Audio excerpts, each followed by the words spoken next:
गणेश स्थानको ठाउँमा त्यहाँ पनि झरना छ, त्यहाँभित्र गएर नि हेर्न सक्नुहुन्छ। अब यहाँ नजिकै कि ठुलो झरनाबाट आइसकेपछि अब यहाँ गणेश स्थानको सिस्टर झरना तपाईँलाई म देखाउन गइरहेको छु।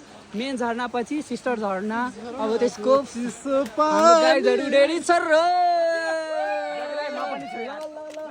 विवेक सर जानुहोस् ल। तपाईँलाई अब सिस्टर झरना देखाउँदै रहेछु।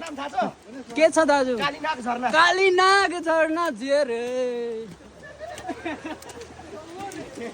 बाबरे देखो त अनि चढ त हेर्न सक्नुहुन्छ कति व्यवस्थित छ।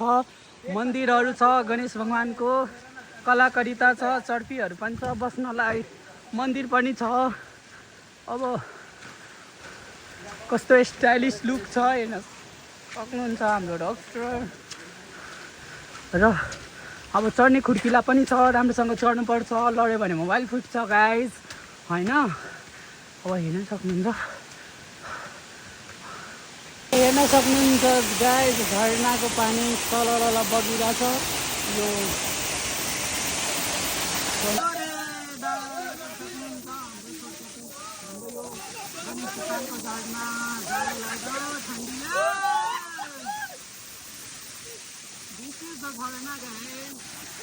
सिनेमेटिक भ्यूज देखाउन चाहन्छु।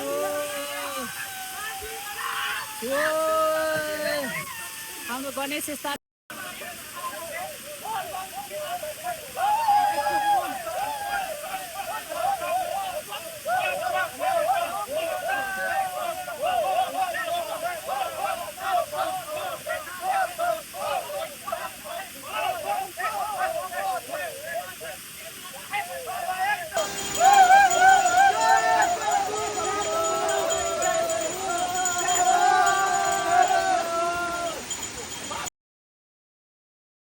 चटपटी बनेर मैले र दाइ मिलेर बनाएको। अब चम्चा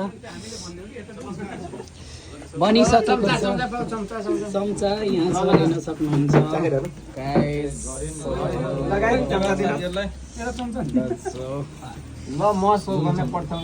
खाजा साजा खाएर चटपटे सटे खाएर चिया खाएर अब हामी फर्किँदैछौँ। ल हेर्न सक्नुहुन्छ तपाईँ गणेश स्थान नजिकैको झरना नुहाएर यदि खाजा खानु पर्यो, चटपटेहरू खानु पर्यो भने नजिकको छ, यहाँ आउनु होला। हाम्रो विवेक सरको सेमाटोमा हेर्न सक्नुहुन्छ।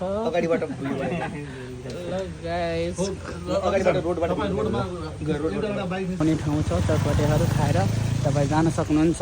यहाँ बाटो छ ट्याक्कै गणेश स्थान मन्दिरको साइडमा है। यहाँबाट चियाहरू चटपटेहरू खान मन छ भने पसल छ, यहाँ खान सक्नुहुन्छ। हाम्रो राइडर ग्रुप हाम्रो डक्टर सुभाष, सञ्जीव दाई, चननजी, हाम्रो अजय कुमार, हाम्रो विवेक कुमार।